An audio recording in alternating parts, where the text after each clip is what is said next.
Hatfield. I'm the arts manager for the City of Upper Arlington Parks and Recreation Department.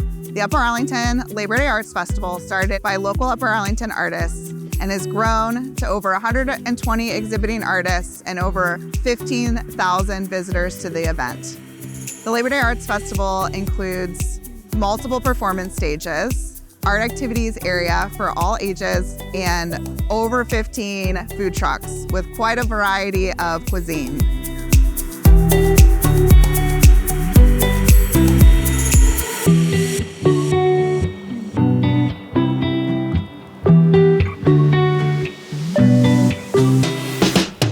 We also feature 5 to 6 emerging artists at our event. The Emerging Artist Program is a great opportunity for artists to get their start in the festival experience. We are so excited to see what this festival has become for the Upper Arlington community, and we are thrilled to see how it will continue to grow into the future.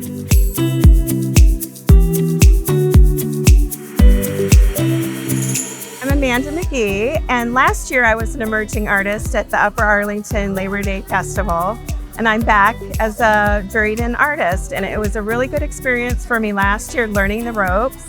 A really good program on helping teach you how to do art festivals, and so glad to be here and sharing my work with you.